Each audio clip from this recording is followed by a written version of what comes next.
மக்கள் தொலைக்காட்சி நேயர்களுக்கு இனிய வணக்கம். தெய்வீக கீர்த்தனையில் இன்று நாம் பார்க்க போவது திருமூலரின் முதல் தந்திரத்தில் 46வது பாடல். அந்த பாடலினுடைய அழகான வரிகளை இப்பொழுது இங்கே நாம் பார்ப்போம்.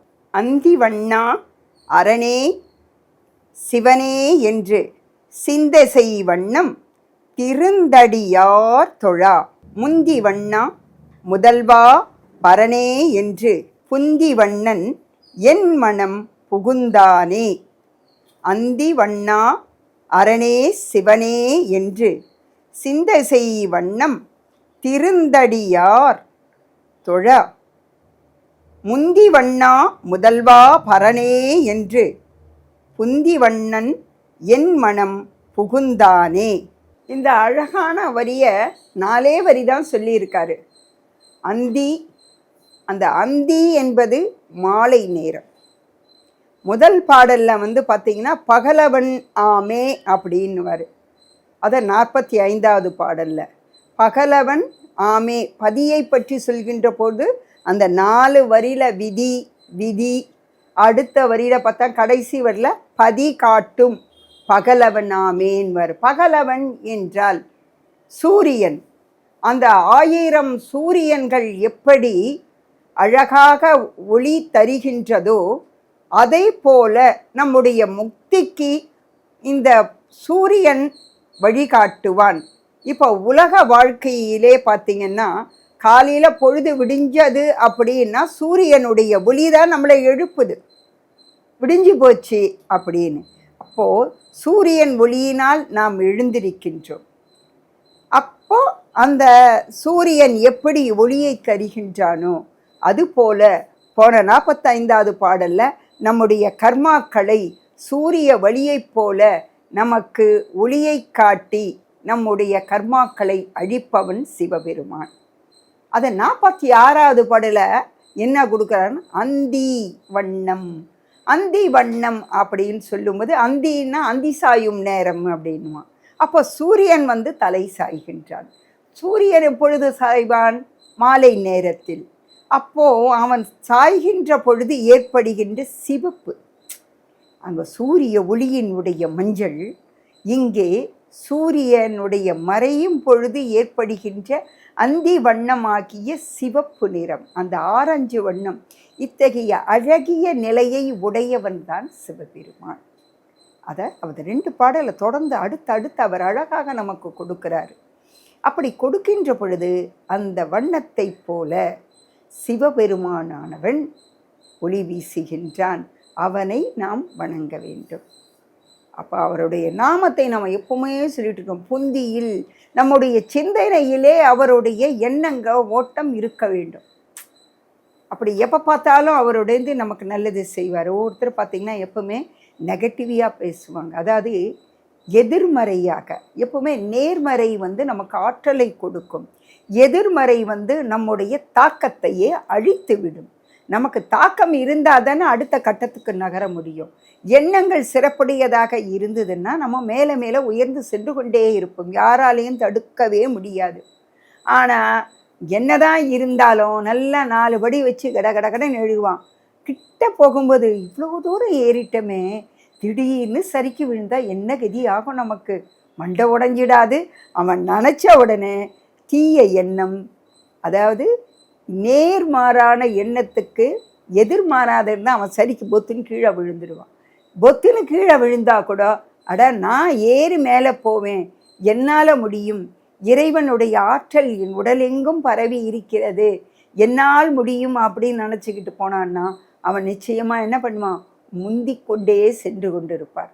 யார் யாரெல்லாம் தோல்வியடைந்து வெற்றி பெறுகிறார்களோ அவங்க எல்லாருடைய வாழ்க்கையை திரும்பி பார்த்தா நிறைய துன்பங்களும் அதற்காக எடுத்துக்கொண்ட அவர்களுடைய தாக்கமும் நமக்கு தெரியும். எனவே சிவபெருமானை போற்றி துதிக்க வேண்டும். அப்படி செய்யணும். அதுக்கு தான் 63 நாயன்மார்களில் ஒரு நாயன்மார் இருந்தார், சத்திய நாயனார் அப்படின்னு. அவர் சோழருடைய நாட்டில் தான் இருந்தார். அவருடைய இயற்பெயர் சரியாக தெரியல. ஆனால் அவர் வந்து வேளாளர் குலத்திலே வேளாளர்னா ஒரு விவசாயி குடும்பத்திலே பிறந்தவர். அவருக்கு எப்போ பார்த்தாலும் சிவபெருமானனுடைய நாமத்தை சொல்லிக்கிட்டே இருக்கணும். இப்போல்லாம் பார்த்தீங்கன்னா ஒரு அரசியலில் பார்க்கும் பொழுது 4 பேர் வந்து 4 விதமான கட்சிகளில் இருப்பாங்க. அந்த 4 கட்சிகளில் இருக்கும் பொழுது என்ன பண்ண, அவர்கள் பேசுகின்ற பொழுது பேச்சாடல் வந்து அதிகமாக போகும். உச்சத்தில் போகும் பொழுது என்ன ஆயிடும்னா, அவர்களுடைய பேச்சானது பேச்சோடு இல்லாமல் கைகலப்பு ஏற்பட்டு அதனால் பலவிதமான தீங்குகளும் உறவுகளும் பாதிக்கப்படும்.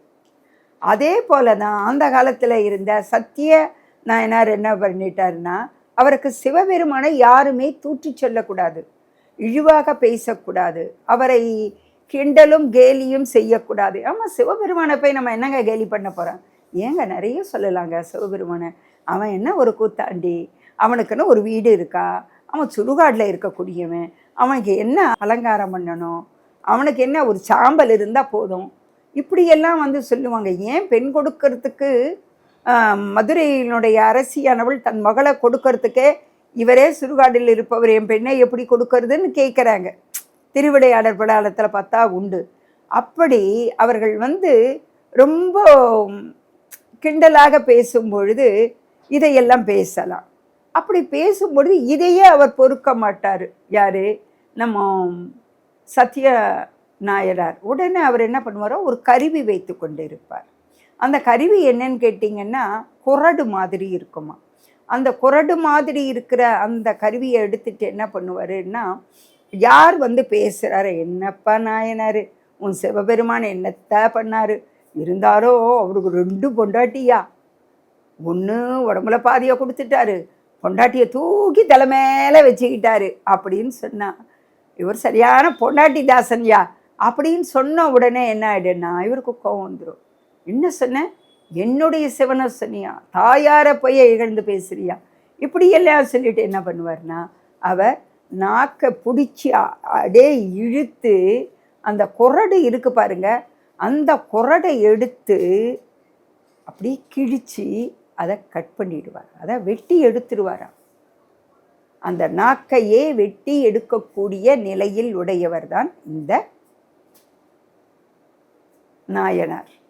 அப்போ எந்த அளவிற்கு அவர்கள் சிவபெருமானிடத்திலே பக்தியோடும் மனதில் ஆழ்ந்த ஒரு தவத்தையும் செய்திருப்பார்கள் என்பதை நாம் உணர வேண்டும். அப்போதுதான் அவர்களுக்கு அந்த சிந்தையாலும், எப்படி அந்த சிந்தையாலும் இறைவனுடைய நாமத்தை எப்பொழுதுமே சொல்லிக்கொண்டே இருக்க வேண்டும். அந்த சிந்தையில் இருக்கின்ற எண்ண ஓட்டமானது நம்முடைய புத்தியில் இருக்க வேண்டும், அது மனதிலே இருக்க வேண்டும். இதுதான் நமக்கு வீடு பேறு அளிக்கும்.